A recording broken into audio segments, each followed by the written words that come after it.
Russian forces launched multiple missile attacks on a wide range of targets across Ukraine in the early hours of Friday, striking airfields in the far west of the country and, for the first time, hitting the central city of Dnipro, to which Ukrainians from other embattled cities have fled.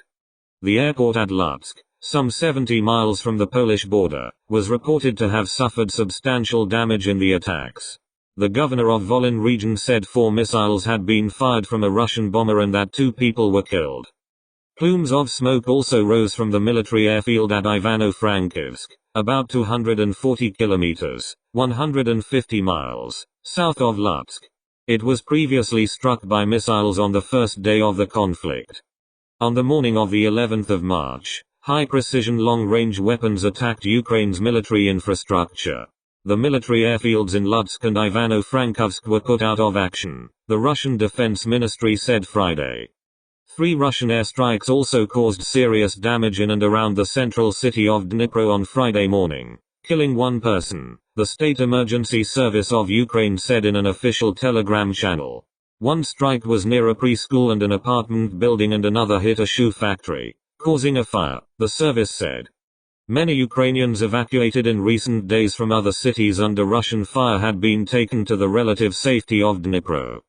The Office of the UN High Commissioner for Human Rights, OHCHR, said Friday it remains gravely concerned by the rising death toll and human suffering in Ukraine and called for an immediate end to the attacks. Civilians are being killed and maimed in what appear to be indiscriminate attacks, with Russian forces using explosive weapons with wide area effects in or near populated areas, OHCHR spokeswoman Liz Throssell said in a statement. OHCHR said it has so far recorded 549 civilian deaths and 957 injuries since the invasion began on the 24th of February, although the actual figure could be much higher. Schools, hospitals, and kindergartens have been hit, with hugely devastating consequences, Throssell said.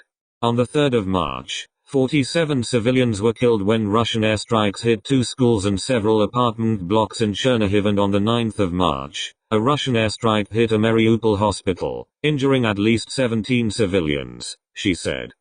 We are still investigating reports that at least 3 civilians may have been killed in the airstrike, she said.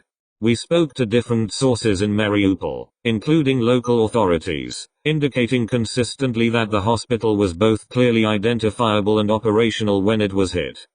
Throssell also said OHCHR has received credible reports of several cases of Russian forces using cluster munitions, including in populated areas. The use of cluster munitions in populated areas is incompatible with the international humanitarian law, she said. Elsewhere, in the southern city of Mykolaiv, heavy shelling erupted on Friday evening. Social media videos showed fires in the area, and Vitaly Ikim, head of Mykolaiv region administration, said that there were active hostilities near Gurayevka, to the north of the city. In a series of messages on his Telegram channel, Kim said the bombardment amounted to indiscriminate shooting at civilian targets, including a cafe and apartment block. And in the southeastern city of Melitopol, Mayor Ivan Fedorov was seen on video being led away by armed men from a government building on Friday. The prosecutor's office for the separatist, Russian-backed Luhansk region now says they are weighing terrorism charges against him. Fedorov's detention by the armed men is the first known instance of a Ukrainian political official being detained and investigated by Russian, or Russian-backed forces, since the invasion began. The Ukrainian Foreign Ministry published a strongly worded statement on Facebook, calling Fedorov's detention an abduction and a war crime. Meanwhile, the number of people who have fled Ukraine continues to rise. The UN High Commissioner for Refugees, Filippo Grandi, said Friday that the number of people who have left the country has now hit 2.5 million. Many others are still trapped in dire conditions as Russian forces bombard multiple cities. Ukrainian authorities said there was limited success Friday in securing the evacuation of civilians from areas worst affected by the fighting. The war still continues. If you enjoyed this video, please leave a like, share and subscribe. Thank you.